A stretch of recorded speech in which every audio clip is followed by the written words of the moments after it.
اعوذ باللہ من الشیطان الرجیم۔ آج 2 مئی 2025 سلسلہ درس قرآن کو سورۃ البقرہ کی آیت نمبر 189 سے ربط کریں گے۔ آیت نمبر 189 کا پہلا حصہ ہم لوگوں نے آیت نمبر 188 کے ساتھ سمجھ لیا تھا، تو 188 سے بات کو شروع کرتا ہوں۔ اللہ نے اس آیت میں فرمایا تھا وَلَا تَأْكُلُوا أَمْوَالَكُمْ بَيْنَكُمْ بِالْبَاطِلِ، اور آپس میں اپنے درمیان اپنا مال باطل طریقے سے استعمال نہ کرو، حاصل نہ کرو۔ اموالکم کے اندر کم کی ضمیر بیان کر کے یہ واضح کر دیا ہے قرآن نے کہ جو مال تم حاصل کرنے کی تگ و دو کر رہے ہو باطل طریقے سے بھی، یہ تمہارا ہی مال ہے، یہ مال تمہارے ہی درمیان گردش کرنے والا ہے، تو اپنے ہی مال کو اپنے ہی درمیان باطل طریقے سے استعمال نہ کرو۔ آگے فرمایا وَتُدْلُوا بِهَا إِلَى الْحُكَّامِ لِتَأْكُلُوا فَرِيقًا مِّنْ أَمْوَالِ النَّاسِ بِالْإِثْمِ، اور اس کے ذریعے حکام تک رسائی حاصل نہ کرو تاکہ تم لوگوں کے مال سے ایک حصہ اسے استعمال میں لے آؤ، اسے کھا جاؤ۔ تو میں نے بتایا تھا کہ یہاں پر قرآن نے پہلی چیز تو یہ بیان کر دی ہے کہ 2 طریقے ہیں باطل طریقے سے مال کھانا، وہ خود بھی ہو سکتا ہے اپنے بہاف پر، دوسرا اس آیت کے اندر ہے کہ جو حاکم فرما روا ہیں، جن کے پاس پاورز ہیں، انہیں بھی اپنے ساتھ شامل کر کے مال کو غصب کر لیا جائے۔ یہ دونوں طریقے اس کے اندر آ جائیں گے اور دونوں کی مذمت اس آیت سے ثابت ہو جائے گی۔ پھر میں نے اس کا ایک اور پہلو بیان کیا تھا کہ تدلو ادلاء، عربی زبان میں اس کا معنی پیش کر دینا بھی ہوتا ہے۔ تو اس اعتبار سے میں نے کہا تھا کہ اگر آپ اس کو دیکھیں کہ آپس میں اپنا مال باطل طریقے سے نہ کھاؤ، استعمال نہ کرو، اور اسے حکام کو پیش نہ کرو تاکہ حکام کو بھی اپنے ساتھ شامل کر کے ان کے منہ بند کر کے تم لوگوں کے مال کو آرام سے کھا جاؤ۔ جب حکام کے منہ بند ہو جائیں گے تمہیں روکنے والا کون ہوگا؟ وہ بھی کھا رہے ہیں، تم بھی کھاؤ، مل کے معاشرے کے اندر انتشار پھیلاؤ، لوگوں کے حقوق کو غصب کر جاؤ۔ یہ دونوں ہی باتیں آپ ذہن میں رکھیے گا، اس آیت کو سامنے رکھ لیجئے اور معاشروں کو جانچنا شروع کر دیجئے۔ یہ دونوں چیزیں آپ کو معاشروں کے اندر رواں ملیں گی۔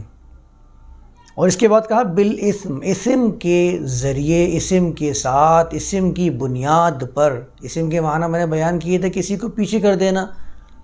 عاصم وہ ہوتا ہے جو کسی کو پیچھے کرنے والا ہو اور وہ بھی جو خود بھی پیچھے رہنے والا ہو، دونوں اس کے اندر موجود ہوتی ہیں چیزیں۔ تو آپ جب معاشرے میں لوگوں کو پیچھے کریں گے تو معاشرہ خود بخود پیچھے ہو جائے گا، اور آپ بھی اس معاشرے کا حصہ ہیں، تو آپ عاصم میں خود بھی پیچھے ہونے والے ہو گئے اور پیچھے کرنے والے بھی ہو گئے۔ اسی کو اسم کہتے ہیں۔ وَأَنْتُمْ تَعْلَمُونَ، تمہیں معلوم ہے کہ یہ اگر ہم معاملہ انجام دیں گے تو معاشرے میں ڈس انٹیگریشن پیدا ہوگا، انتشار پیدا ہوگا، افتراق پیدا ہوگا، تمہیں معلوم ہے۔ اسی سلسلہ کلام کو آگے لے کے چلا ہے قرآن۔ اس نے کہا یسألونک عن الأہلہ، میں نے کہا تھا اہلہ کسی بھی کام میں شدت کو بیان کرنے کے لیے ہا لام اور لام استعمال ہوتا ہے، چاہے وہ خوشی کے شادیانے بجانے ہوں تو بھی ہلال کا لفظ آ جاتا ہے، چیخنا، پکارنا، تیز آواز نکالنا، بارش کا موسلا دھار ہونا، تڑا تڑ بارش کو بھی ہلال کے لفظ سے ہی تعبیر کیا جاتا ہے۔ ان تمام معنی کو ذہن میں رکھیے گا جو میں نے پچھلے سیشن کے اندر اس آیت کے بیان کیے تھے۔ یسألونک عن الأہلہ، میں نے کہا تھا کہ یہ سارے کام جو قرآن بیان کر رہا ہے، لیکبر اللہ کو آپ جوڑ دیجئے کہ اللہ کو بڑا کر دو۔ قرآن نے حکم فرمایا تھا جب اللہ کو بڑا کیا جائے گا، الصیام کو نافذ کیا جائے گا، اتقاء اس کی تگ و دو میں لگا جائے گا۔ اس کے بعد معاملہ کیا ہے کہ باطل طریقہ جس کے ذریعے مال غصب کرنا، اس کی مذمت کی جائے گی۔ تو پھر کیا ہے، یسألونک عن الأہلہ، یہ تمام چیزیں جب موجود ہوتی ہیں تو کیئس انٹیگریشن ختم ہونے کی طرف بھی معاملہ جا سکتا ہے۔ لوگوں کی آوازیں بلند ہو سکتی ہیں، مذمت کی جا سکتی ہے، کیونکہ ان کے معاملات کو چھیڑا جا رہا ہے۔ جب وہ باطل طریقے سے مال کو کھانے کی کوشش کرتے ہیں تو آواز بلند کی جاتی ہے۔ دونوں ہی معاملے میں آپ دیکھ لیجئے، یسألونک عن الأہلہ، آوازیں بلند ہونے کے بارے میں یہ سوال کرتے ہیں۔ جب معاشرے میں آوازیں بلند ہونا شروع ہو جائیں، انتشار کی راہ ہموار ہونا شروع ہو جائے، بغاوت کے علم بلند ہونا شروع ہو جائیں، اس کے لیے یسألونک عن الأہلہ آیا ہے کہ وہ سوال کرتے ہیں آپ سے ان آوازوں کے بارے میں جو بلند ہو رہی ہیں۔ قل ہی مواقیت للناس والحج، ان سے فرما دیجئے، عمل کر کے دکھا دیجئے، ہی مواقیت للناس والحج، کہ یہ پیمانے ہیں وقت کی مقررہ حدود کے لوگوں کے لیے، للناس کے لیے اور الحج کے لیے۔ میں نے کہا تھا کہ الحج جب آیا ہے تو حج کے بارے میں قرآن نے جتنا کچھ بیان کیا ہے وہ سارا اس کے اندر شامل ہو جائے گا جب اس کو الحج کہا جائے گا۔ یہ خالی حج نہیں ہے، بلکہ الحج ایک مکمل جو ذمہ داری ہے، ایک پروسیس ہے، اسے قرآن نے الحج کہا ہے۔ ایک مکمل پروسیس کا مقررہ پیمانہ یہ ہے جب قرآن کہتا ہے یسألونک عن الأہلہ، آوازیں بلند ہو رہی ہوں تو الحج والا معاملہ یہ آپ کو انجام دینا پڑے گا۔ اس کی پوری وضاحت میں نے پچھلے سیشن میں کی ہے کہ کس طریقے سے حجت کو قائم کرنا ہے۔ قرآن نے اس کے پیمانے مقرر کر دیے ہیں، ان پیمانوں کو مقرر کرنے کے مواقیت کیا ہیں ان کا آپ کو جائزہ لینا پڑے گا کہ معاشرے میں انتشار کی راہ تو بلند نہیں ہو رہی ہے، ہم بغاوت کی آوازیں بلند تو نہیں ہو رہی ہیں، تو پھر آپ کو اس کو انجام دینا پڑے گا۔ لوگوں کے لیے یہ مواقیت یعنی مقررہ پیمانہ ہے۔ اسی کو آگے لے کے جو قرآن چلتا ہے وَلَيْسَ الْبِرُّ بِأَن تَأْتُوا الْبُيُوتَ مِن ظُهُورِهَا وَلَكِنَّ الْبِرَّ مَنِ اتَّقَىٰ، یہ بر کا لفظ پہلے میں بیان کر چکا ہوں کہ مبر غلبہ حاصل کر لینے والے شخص کے لیے استعمال کیا جاتا ہے۔ غالب آ جانا، کشادگی پیدا کر لینا، زیادہ ہو جانا، کثیر ہو جانا۔ ابر القوم کہتے ہیں عربی زبان میں، قوم کثیر ہو گئی۔ جب کوئی چیز کثرت حاصل کر لیتی ہے تو غلبہ حاصل کر لیتی ہے، تو اس میں غلبہ موجود ہوتا ہے، تسلط موجود ہوتا ہے بر کے اندر۔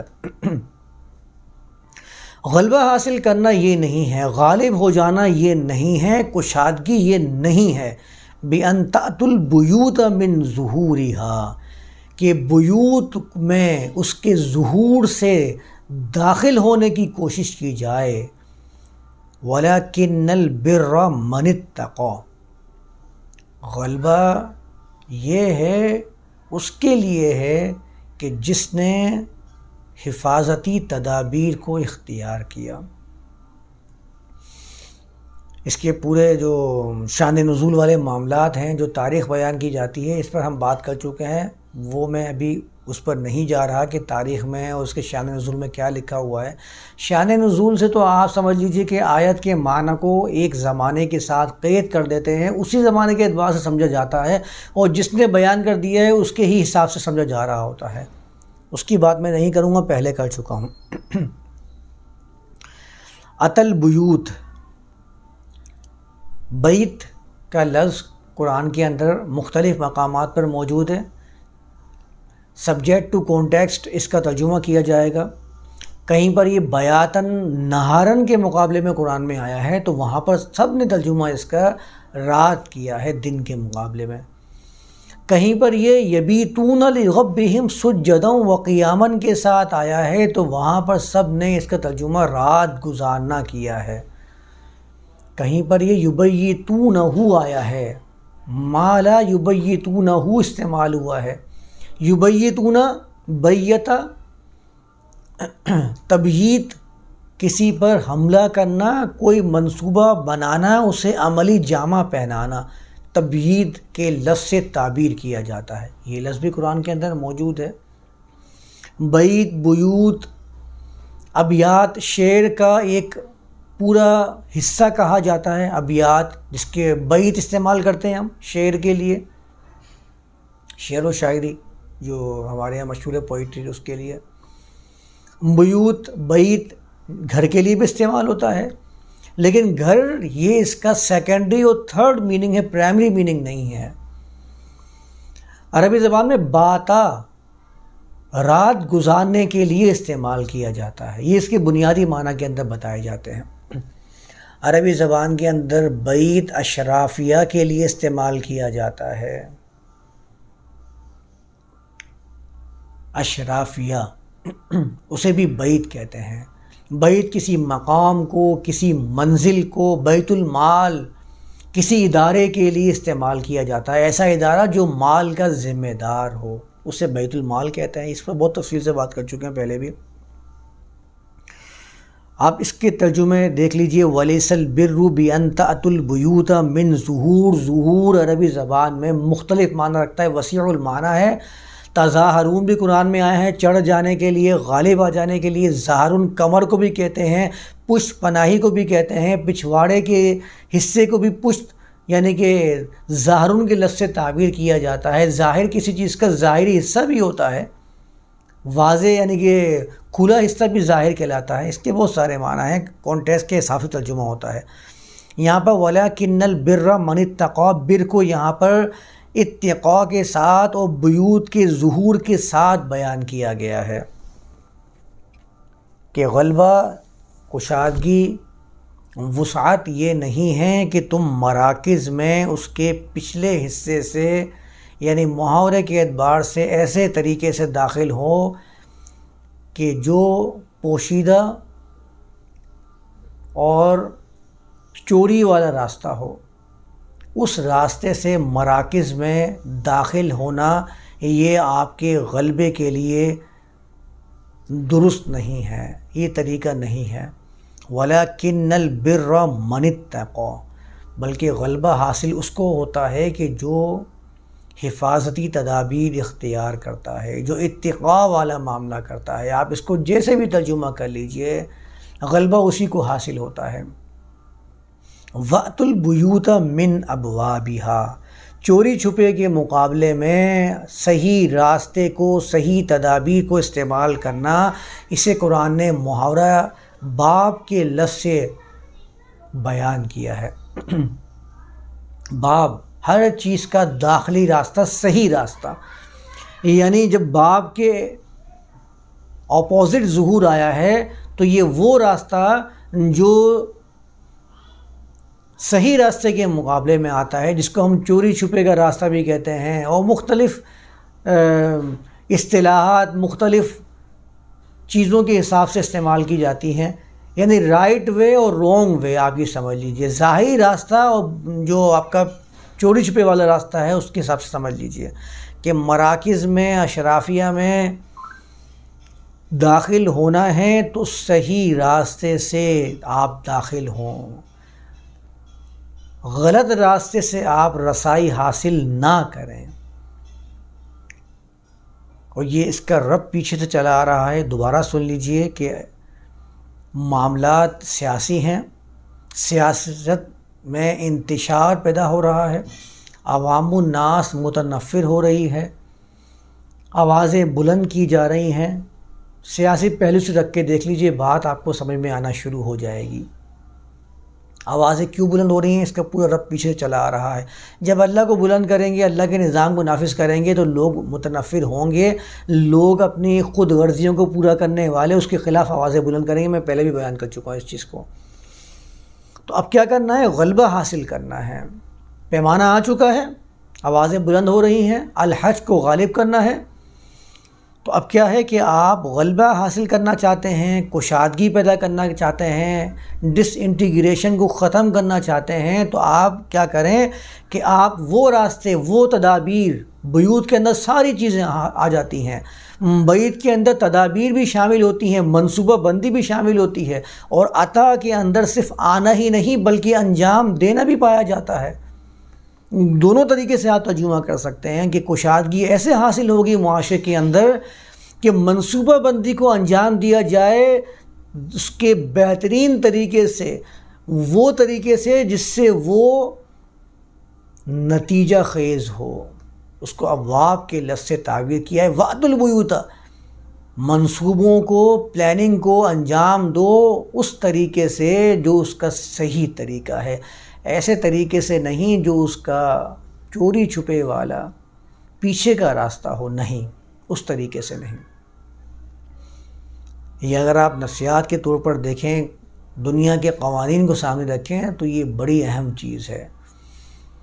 دنیا بھر کے اندر یہ اصول پایا جاتا ہے کہ آپ مقصد کو حاصل کریں، منزل کو حاصل کریں، تدبیر اس کے لیے آپ کو کوئی سی بھی اختیار کرنی پڑ جائے، مقصد حاصل ہونا چاہیے، یہ آپ کا مشن ہونا چاہیے کہ مجھے نتیجہ حاصل کرنا ہے، منزل کو حاصل کرنا ہے، راستہ میں کیسا بھی اختیار کروں۔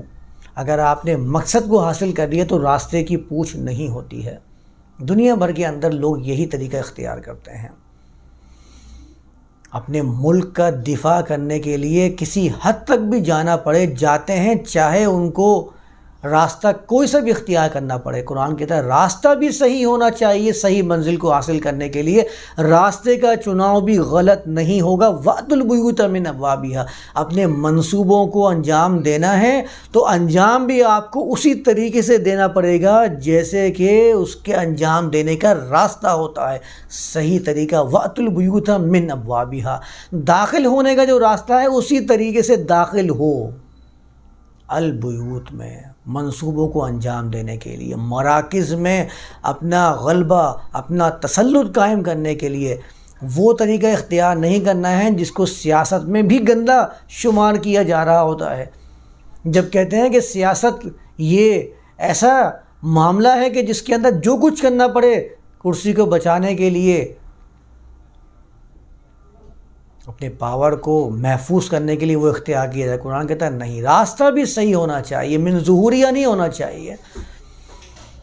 کسی کی پشت پناہی سے کسی چیز کو حاصل کر لینا یہ نہیں ہونا چاہیے۔ منزل حاصل کرنے کے لیے، مقصد حاصل کرنے کے لیے راستہ بھی آپ کا صحیح ہو، راستے کا چناؤ بھی غلط نہ ہو۔ ایک بار پھر سن لیجئے، دنیا بھر کے اندر آپ بڑے بڑے لوگوں کی باتوں کو پڑھ لیجئے، مینز، مقصد، اس کو حاصل کرنے کے لیے راستہ غلط بھی اختیار کرنا پڑتا ہے تو کرتے ہیں۔ ہمارے یہاں بھی مشہور ہے، وہ ایک روایت میں ابو داؤد کی ایک مرتبہ دیکھ رہا تھا، جھوٹ جائز ہے 2 یا 3 چیزوں کے اندر، میاں بیوی کے اندر صلح کروانے کے لیے جائز ہے، جنگ کے اندر جھوٹ بولنا جائز ہے، اور دھوکہ دینا بھی جائز ہے۔ یہ روایت باقاعدہ میں نے سنن نسائی کے اندر بھی پڑھی ہے، ابو داؤد کے اندر بھی پڑھی ہے۔ قرآن یہاں لے کر نہیں آتا، یہ تو قرآن کی بنیادی تعلیم کے خلاف ہے۔ دھوکہ دہی، قرآن کو کہتا ہے اوفوا بالعقود ولا یجرمنکم شنآن قوم علی الا تعدلوا، نہیں، دھوکہ دہی نہیں، عدل کو تمہیں پیش نظر رکھنا ہے، تمہیں کسی کی عداوت، کسی کی دشمنی اس پر غالب نہ کرے، اللہ تعدلوا، کہ تم عدل کے راستے کو چھوڑتے ہوئے آگے نکل جاؤ۔ لے کر آئے نا یہ چیزیں جو قرآن بیان کر رہا ہے، پیدا کریں اپنے اندر، پھر دیکھیں مثالی معاشرہ بنتا ہے۔ اعدلوا هو اقرب للتقوی، محفوظ کرنے کا سب سے بہترین طریقہ کیا ہے؟ اعدلوا، عدل کو اختیار کرو، پھر دیکھو کیسے انسانیت محفوظ ہوتی ہے، کیسے اپنے آپ کو بلندی انسانیت کی، کردار کی معراج پر پہنچا کر رہتی ہے۔ معراج میں محاورے کے اعتبار سے استعمال کر رہا ہوں جو ہمارے ہاں رائج ہے۔ جیسے میں بیان کر چکا ہوں کہ معراج کا مطلب عربی زبان میں چڑھنے کا ذریعہ ہوتا ہے، بلندی نہیں ہوتا، اس کو ذہن میں رکھیے گا۔ اردو میں چونکہ معراج بلندی کے لیے استعمال کیا جاتا ہے تو میں نے اس کے اعتبار سے جو مروجہ ہے اس کے اعتبار سے بیان کیا۔ تو قرآن کہتا ہے مینز کو حاصل کرنا ہے تو بھی آپ غلط راستہ اختیار کر کے نہیں جائیں گے، صحیح راستہ ہی آپ کو صحیح منزل کی طرف لے کر جائے گا۔ یہ قرآن کا معیار ہے، یہ قرآن کا بیان ہے۔ قرآن نے خود کہہ دیا ہے بِأَن تَأْتُوا الْبُيُوتَ مِن ظُهُورِهَا، نہیں، یہ بر نہیں ہے، وَلَكِنَّ الْبِرَّ مَنِ اتَّقَىٰ، حفاظت کرنا، راستوں کی حفاظت کرنا بھی یہ آپ کو غالب کرے گا، یہ آپ کو بر تک لے کے جائے گا، یہ ہے بر۔ وَأْتُوا الْبُيُوتَ مِنْ أَبْوَابِهَا، صحیح راستوں سے داخل ہونا، صحیح راستوں سے منزل تک پہنچنا، قرآن اس کی طرف راغب کرتا ہے۔ آپ جان لیجئے، دیکھ لیجئے، معائنہ کر لیجئے معاشروں کا، قوانین کا، لوگوں کی بتائی ہوئی باتوں کا، وہاں آپ کو لازمی یہ چیز ملے گی کہ مینز کو حاصل کرنا ہے تو آپ کی منزل کچھ بھی ہو سکتی ہے، بس مقصد حاصل ہو جائے۔ میں نے کیا کہا کہ ملک کو بچانے کے لیے بہترین بندہ شمار کیا جاتا ہے، وفا شعار کا مثال گمان کیا جاتا ہے وہ شخص۔ پیٹروٹزم، اس کے اندر حب الوطنی انتہا کو سمجھی جاتی ہے کہ جو اپنے وطن، اپنے لوگ، اپنی قوم کو بچانے کے لیے ہر حد پار کر لیتا ہے، وہ صحیح ہو یا غلط ہو، چاہے اس کو اس کے لیے کھوپڑیوں کے مینار بنانے پڑ جائیں، وہ اس قوم کی نظر میں، اس وطن کی نظر میں ہیرو ہوتا ہے، بہترین بندہ ہوتا ہے۔ قرآن یہاں لے کے نہیں جاتا، قرآن کہتا ہے وَأْتُوا الْبُيُوتَ مِنْ أَبْوَابِهَا، داخل ہونے کا جو راستہ ہے، منزل تک پہنچنے کا راستہ، وہ بھی تمہارا صحیح ہونا چاہیے، غلط نہیں ہونا چاہیے۔ یہ ہے وَأْتُوا الْبُيُوتَ مِنْ أَبْوَابِهَا۔ اس کو ہم نے پتہ نہیں کہا، حج کے بعد لوٹنے کے، گھر میں داخل ہونے کے راستوں کو ہم نے اس کا معنی ہم اس کو پہنایا ہوا ہے، وہ معنی بالکل بھی صحیح نہیں ہے۔ آپ محاورے کو سمجھیں، آپ کلام کا جو تسلسل چلا آ رہا ہے، سیاق و سباق، اس سے سمجھیں، آپ کو معلوم ہوگا کہ آپ کو مقصد حاصل کرنے کے لیے راستہ بھی صحیح اختیار کرنا ہے، غلط راستہ اختیار نہیں کرنا ہے، چاہے معاملہ کسی بھی حد تک پہنچ جائے، الاہلہ تک بھی معاملہ پہنچ جائے، ڈس انٹیگریشن بڑھتا جا رہا ہو، جب بھی راستہ آپ کا صحیح ہونا چاہیے، غلط راستہ نہیں آپ کو منزل تک پہنچا سکتا، صحیح منزل تک۔ وَاتَّقُوا اللَّهَ، اور بیان کر دیا ہے کہ تمہارا کام کیا ہے، اللہ کی حفاظت کرو۔ اللہ کی حفاظت یعنی ہر طریقے سے آپ کو قانون کی حفاظت کرنی ہے، چاہے کسی بھی منہج تک آپ پہنچ جائیں، کسی بھی جگہ، کسی بھی مقام تک آپ کا سامنا ہو جائے، آپ کو اللہ کا دامن نہیں چھوڑنا ہے۔ لعلکم تفلحون، یہ اس لیے بتا رہا ہے باتیں شاید کہ تم جس بیج کو لگا کر پھل حاصل کرنے کی تگ و دو کر رہے ہو، اس پھل کو حاصل کر کے فوائد، اس کے ثمرات تم حاصل کر سکو، اس سے اپنے معاشرے کی نشو و نما کر سکو، یہ ہے لعلکم تفلحون۔ معاملات آگے بڑھیں گے، مصائب آئیں گے۔ وَقَاتِلُوا فِي سَبِيلِ اللَّهِ الَّذِينَ يُقَاتِلُونَكُمْ وَلَا تَعْتَدُوا، آیت نمبر 190 میں اللہ نے فرما دیا ہے کہ اللہ کے راستے میں ان جو لوگ تم سے قتال والا معاملہ کرتے ہیں، تمہاری کوششوں کو ختم کرنے کے لیے، کیونکہ قتال کے معنی پر بہت تفصیل سے بحث کر چکا ہوں، زیادہ تفصیل میں نہیں جاؤں گا، مختصر یہ سمجھ لیجئے قوف تا لام کے اندر کسی کی محنتوں کو ضائع کرنا شامل ہوتا ہے۔ جب کہتے ہیں قتل الشراب تو اس کا مطلب ہوتا ہے کہ اس نے شراب کی تیزی کو کم کر دیا،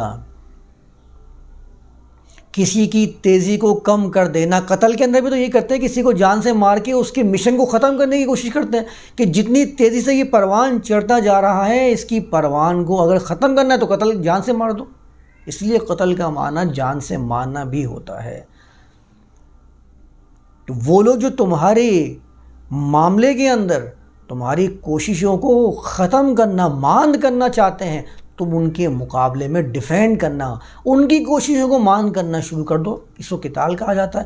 آپ اس قتال کے معنی کو جھگڑا کرنا کر لیجئے، قرآن میں جھگڑا کرنے کے معنی میں آیا، سورۃ القصص میں ہم بات کر چکے ہیں اس کے اوپر، یہ قتال کے معنی میں جھگڑا کرنا بھی آتا ہے۔ قتال کے معنی کے اندر ڈیفینڈ کرنا بھی پایا جاتا ہے، جو تم سے جارحیت پر اتر آئے ہیں، ایگریشن اس کے اندر پایا جاتا ہے، تو آپ دفاع کرنا شروع کر دیں فی سبیل اللہ۔ جب فی سبیل اللہ کہہ دیا ہے تو مفہوم قوم سے، زبان سے، ملک سے، رنگ اور نسل سے باہر نکل گیا ہے معاملہ، اب یہ اس تک نہیں رہا۔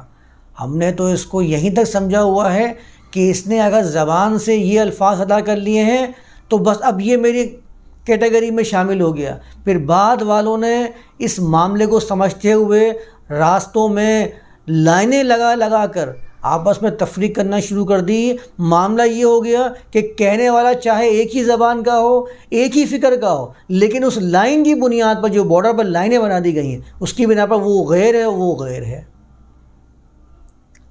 آپس میں انسانیت کا رشتہ ختم ہو جاتا ہے جب یہاں پر لائنیں بیچ میں آ جاتی ہیں۔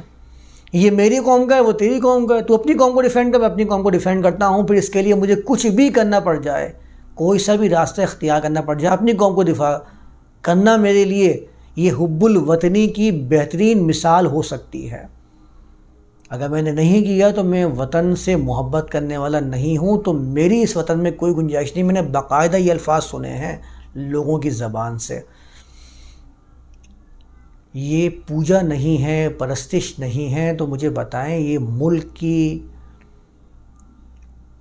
عبادت نہیں ہے تو اس کو دوسرا کیا نام دیا جائے گا؟ باقاعدہ ایسی قومیں موجود ہیں کہ جو دھرتی ماں کہتی ہیں، اور ماں کا لفظ جب وہ استعمال کرتی ہیں تو ماں سے وہ مراد ان کو لیتی ہیں جن کی پوجا کی جاتی ہے، جن کی پرستش کی جاتی ہے۔ وہ دھرتی ماں کہہ کر یہی پیغام دے رہے ہوتے ہیں کہ یہ ہماری دھرتی ہماری پرستش ہے، یہ ہمارا پرستیدہ ہے، جس کی ہم پرستش کریں گے، ہم پرستار ہیں اس کے۔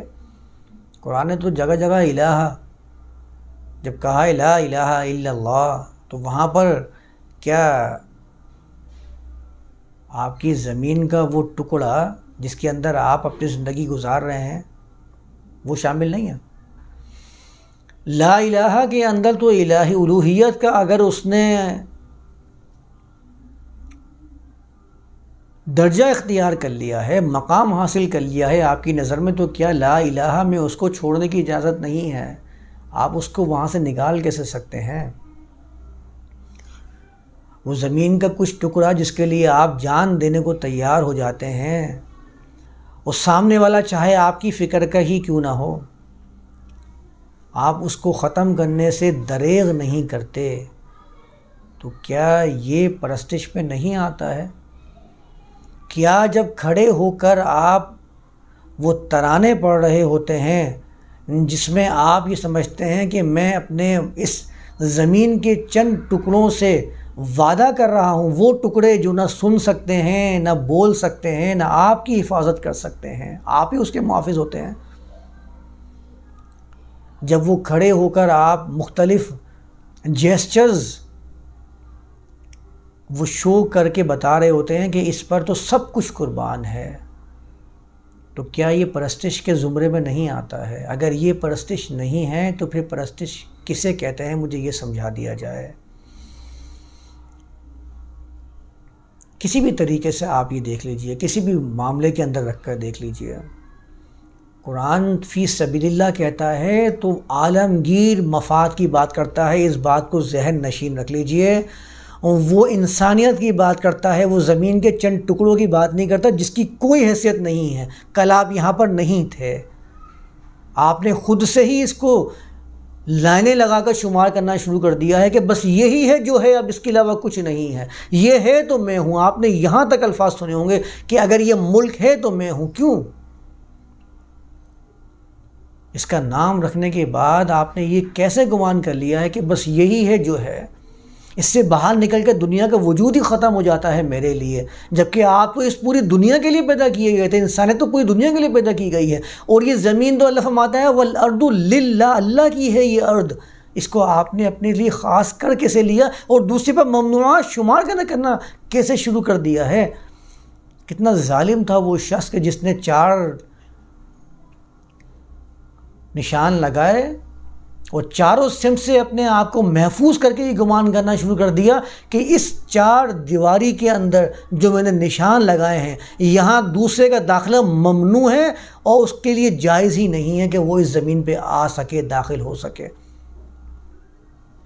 والارض للہ کہہ رہا ہے، آپ نے دنیا کو سکیڑنا شروع کر دیا ہے، لوگوں کے لیے زمین تنگ کرنا کہتے کس کو ہیں؟ اسی لیے اس کو تو کہتے ہیں۔ کسی مقام پہ اگر کسی جماعت کو ختم کیا جا رہا ہوگا، مارا جا رہا ہوگا، اس کے لیے زمین اتنی تنگ ہو جاتی ہے کہ وہ وہاں سے نکل کے دوسری جگہ جا بھی نہیں سکتا ہے، کیونکہ وہاں پر بارڈر لگا دیے گئے ہیں کہ یہاں پر انسان دوسرا نہیں آ سکتا ہے۔ ٹھیک ہے، کچھ قاعدے قوانین آپ نے اپنی حفاظت کے لیے بنائے ہیں، لیکن اس سے جو انسانیت کا بیڑا غرق ہوا ہے اسے بھی مد نظر رکھنا پڑے گا۔ تھوڑے سے مفاد کے لیے بڑا نقصان، یہ عقل مندی نہیں ہے، دانش مندی نہیں ہے۔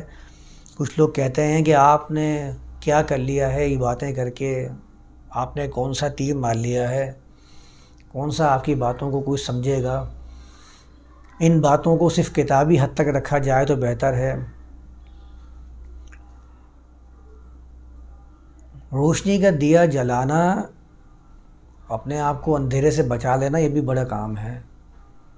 اگر آپ نے اپنے آپ کو اندھیروں سے بچا لیا ہے یہ بھی بڑا کام ہے۔ اگرچہ آپ روشنی نہ بھی کر سکے، اپنے آپ کو اندھیروں سے آپ نے محفوظ رکھا، اس بات کو ذہن میں رکھیے۔ وَقَاتِلُوا فِي سَبِيلِ اللَّهِ الَّذِينَ يُقَاتِلُونَكُمْ، جب سبیل اللہ کہہ دیا ہے تو پھر یہ عالمگیر مفاد کی بات ہوگی، یہ بارڈرز کی، زبان کی، قوم کی قید سے آزاد بات ہے۔ اس بات کو ذہن نشین رکھ لیجئے، یہ تعلیمات وہ ہیں جو آپ کو کہیں نہیں ملیں گی۔ آپ پڑھ لیجئے، مطالعہ کر لیجئے، جس میں انسانیت کی بات ہو، جس میں نہ کسی ایسے گروہ کی بات ہو کہ جو کسی ایک نام سے کسی خدا کو ماننا شروع کرے۔ نہیں، سبیل اللہ کا مفہوم ہی یہی ہے، اللہ کے راستے میں ربوبیت عالم کا معاملہ ہے، اس معاملے میں پھر آپ سے جو لوگ بھی قتال پر اتر جائیں، آپ قتال کریں، لیکن اپنے مقاصد کو حاصل کرنے کے لیے ہر حد کو پھلانگنا جب بھی جائز نہیں ہے۔ یہ بات یاد رکھیے، جنگ کے بارے میں یہ اصول سنہری سمجھا جاتا ہے کہ ایوری تھنگ از فیئر ان وار۔ جو کچھ کرنا پڑ جائے آپ کو جنگ کے اندر وہ جائز قرار دیا جاتا ہے اور کیا بھی جاتا ہے اس کے اوپر عمل۔ قرآن کہتا ہے وَلَا تَعْتَدُوا۔ یہ کیسے ہو سکتا ہے کہ تم جنگ کے اندر انسانیت کو بھول جاؤ؟ انسانیت مد نظر رکھنی ہے، چاہے معاملہ کسی حد تک بھی پہنچ جائے، تمہیں اپنی حدود کو کراس نہیں کرنا ہے، اس بات کو ذہن نشین رکھنا ہے۔ وَلَا تَعْتَدُوا، یہ بات تو آپ سمجھ لیں کہ یہ بارڈرز کو کراس کر کے یہ دنیا کے ہر خطے کے اندر بات لے کے جا رہا ہے قرآن۔ میں تو پھر بھی ایک معاشرے کے اندر سمیٹ کر اس کو بیان کرنے کی کوشش کر رہا ہوں، میرا خود بھی ذہن معاشرے والا ہی ہے، اس سے آگے بڑھ نہیں پا رہا، کیونکہ میں نے خود اس زمانے میں ایسی لوگوں میں اپنی آنکھ کھولی ہے جس میں میرا ذہن خود چھوٹا ہے۔ یہ تو بہت بڑی بات ہے، کوئی آنے والا جس کے ذہن اتنا واسٹ ہو جائے وہ اس کو اور بہتر انداز میں بیان کر سکتا ہے، جو میں بیان نہیں کر سک رہا ہوں، جو میں دکھا نہیں پا رہا ہوں، شاید وہ آپ کو اس آیت کی روشنی میں وہ دکھا جائے گا جس کا ذہن اتنا زیادہ وسیع ہو جائے گا۔ وَلَا تَعْتَدُوا، وہ کہتا ہے کہ نہیں، آپ کو بارڈرز کراس نہیں کرنے ہیں، آپ کو حدود میں رہنا ہے، حدود کو کراس نہیں کرنا ہے، چاہے معاملہ جہاں تک بھی پہنچ جائے۔ وَلَا تَعْتَدُوا، لائیں نا ایسی تعلیمات، یہ تعلیمات دیکھیں آپ، یہ تعلیمات آپ کو کیسے حاصل ہوں گی، کیسے آپ اپنے آپ کو روک کے رکھیں گے۔ وَلَا تَعْتَدُوا والی آیات پہ ذرا عمل کر کے دیکھیں، معلوم ہو جائے گا۔ ان اللہ لا يحب المعتدین، کہتا ہے بے شک اللہ حد سے کراس کرنے والوں کو، حد سے بڑھنے والوں کو کبھی بھی سہارا فراہم نہیں کرتا، پشت پناہی نہیں کرتا، ان کا مددگار نہیں ہوتا ہے، ان کے ساتھ نہیں ہوتا ہے۔ ان اللہ لا يحب المعتدین۔ یہاں سے اب جو آیات شروع ہو رہی ہیں ساری قتال کے بارے میں ہیں، یہاں تک ابھی میں رکھتا ہوں، اور قتال کا جو معاملہ یہاں سے شروع ہوا ہے اس کی آیات کو ہم دیکھیں گے اور سمجھیں گے۔ پہلی بنیادی بات آپ سمجھ لیجئے، فی سبیل اللہ، اللہ کے معاملے میں، اللہ کے راستے کے معاملے میں، یہ راستہ وہ ہے کہ جس میں حدود پھلانگنی نہیں ہے، صحیح راستہ ہوگا تو صحیح منزل حاصل ہوگی. یہ نہیں ہو سکتا کہ غلط راستے سے منزل صحیح حاصل ہو جائے. آپ کو لگے گا تو میں نے اپنے اچیو کر لیا ہے، وہ اچیو جو آپ نے کیا ہے اس کے جو منفی اثرات ہیں وہ آپ کی ذات پر ہو چکے ہیں. اس بات کو ذہن نشین رکھیں. یہاں تک رکھتے ہیں، آگے پھر لے کر چلیں گے اگلے سیشن میں. ابھی آپ نے ایک بیان کیا تھا کہ ایک روایت کہ جھوٹ جو ہے اس میں جائز ہے کہ شوہر اور بیوی کا کوئی جھگڑا ہو اگر اس میں جو صلح کروانے کے لیے، تو ایک جو دوسری بات بھی کہی جاتی ہے کہ شیطان کا سب سے جو پسندیدہ جو کام ہے وہ میاں بیوی کی لڑائی ہے. تو کیا اس کی وجہ سے یہ بات آتی ہے کہ اس میں یعنی کہ جھوٹ بھی جائز ہے کہ اگر ان میں صلح بھی کروا دی؟ یعنی شیطان کا سب سے پسندیدہ کام میاں اور بیوی کی لڑائی. مذہب تو انہی دو چیزوں کے درمیان میں ختم ہو جاتا ہے، مرد اور عورت. مذہب شروع بھی یہیں سے ہوا، اس کا اینڈ بھی اختتام بھی یہیں پر ہی ہے. دین کا نہ تو ابتدا یہاں سے ہوئی ہے، نہ دین کا انجام یہ ہے. مذہب شروع کہاں سے ہوتا ہے؟ مذہب شروع یہاں سے ہوتا ہے کہ جنت میں تھے اور جنت سے عورت نے نکلوایا، وہ جھگڑا شروع ہوا اور آخر میں جھگڑا. شیطان کا سب سے پسندیدہ کام بھی آپ نے جو ہے وہ یہی بتا دیا کہ مرد اور عورت کے درمیان میں لڑائی کروانا. یعنی کہ ایک شخص اگر دوسرے شخص کو قتل کر دیتا ہے، جان سے مار دیتا ہے، تو شیطان کے لیے پسندیدہ نہیں ہے. اگر پورا معاشرہ ختم ہو جاتا ہے، تباہ و برباد ہو جاتا ہے، انسانیت بے راہ روی کا شکار ہو جاتی ہے، تو شیطان کا سب سے پسندیدہ نہیں ہے. پسندیدہ ہے تو کیا؟ جس میں مذہب کی ابتدا اور انتہا مخفی ہے، پنہا ہے. مرد اور عورت آپس میں جھگڑا اور وہی اختتام کہ آپ کو حاصل کیا ہوگا، انجام کیا ہوگا؟ مرد اور عورت دونوں حاصل ہو جائیں گے. اس لیے مذہب ہمیشہ یہیں آپ کی باتیں بتائے گا کہ مرد اور عورت کے درمیان میں سب سے بہترین کام کیا ہے کہ جھگڑا کروا دیا جائے. میں نے تو ایک روایت میں یہی پڑھا تھا کہ شیطان کا جو تخت ہے وہ پانی کے اوپر ہے، سمندر کے اوپر، اور ہر شام کو وہ اپنے چیلوں کو بلا کے اس کو زیادہ شاباشی دیتا ہے کہ جو میاں اور بیوی کے درمیان جھگڑا کرواتا ہے. یہیں قید رہیں گے، یہ آگے نہیں بڑھ سکتے. دین یہاں سے آگے ہے. یاد رکھتے ہیں اس کو. آج پھر اگلے سیشن میں بات کریں گے.